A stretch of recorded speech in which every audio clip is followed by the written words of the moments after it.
السلام علیکم ورحمۃ اللہ وبرکاتہ۔ اجوا کھجور کی فضیلت اور اجوا کھجور کھانے کے فائدے۔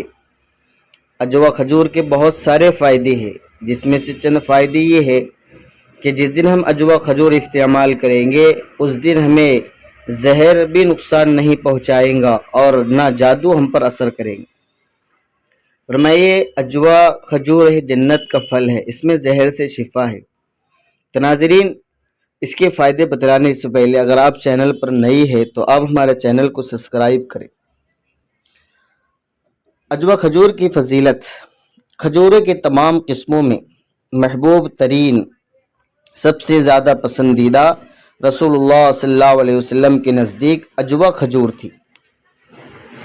رسول اللہ صلی اللہ علیہ وسلم نے ارشاد فرمایا، جو شخص ہر روز صبح یعنی نہار منہ 7 دانے اجوا کھجور کے کھائے، اس دن اسے نہ زہر نقصان پہنچائیں گا اور نہ ہی جادو۔ صحیح البخاری۔ رسول اللہ صلی اللہ علیہ وسلم نے فرمایا، اجوا یہ جنت کا پھل ہے اور اس میں زہر سے شفا ہے، اور کمبھی بنی اسرائیل کے من کی طرح ہے اور اس کے پانی میں آنکھوں کی شفا ہے۔ حضرت سعد رضی اللہ عنہ فرماتے ہیں کہ ایک مرتبہ میں شدید بیمار ہوا، آپ صلی اللہ علیہ وسلم میری عیادت کے لیے تشریف لائے۔ آپ صلی اللہ علیہ وسلم نے اپنا دست مبارک ہاتھ میرے سینے پر رکھا تو میں نے اپنے قلب میں، دل میں آپ صلی اللہ علیہ وسلم کے دست مبارک کی ٹھنڈک محسوس کی۔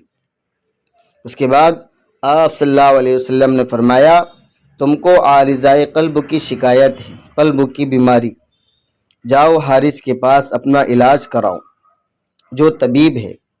بس اسے چاہیے کہ مدینہ طیبہ کے 7 کھجوریں لے کر انہیں ان کی گٹلیوں سمیت پیس لے اور ان کا مالیدہ بنا کر تمہارے منہ میں ڈالے۔ تو ناظرین، یہ ہمارے لیے بیماری میں شفا ہے، زہر کا اثر ختم کرنے والی ہے، جسم میں زہروں کو زائل کرنے اور ان کا مقابلہ کرنے کی صلاحیت جگر میں ہوتی ہے۔ اس حدیث کا مطلب یہ ہے کہ کھجوریں کھانے سے جگر کو اتنی طاقت میسر آ جائیں گی کہ وہ زہروں کا مقابلہ کرنے کے لیے بہترین طور پر تیار ہوں گا۔ کھجوریں یہ توانائی کا ایک قابل اعتماد ذریعہ ہے۔ کھجوریں دل کو طاقت دیتی ہے، اور اگر خون کی نالیوں میں رکاوٹ ہو تو ان گٹلیوں کو بھی پیس کر شامل کر لے، انشاءاللہ ہمیں اس بیماری سے نجات ملیں گی۔ تو ناظرین، یہ ہے اجوا کھجور کی فضیلت۔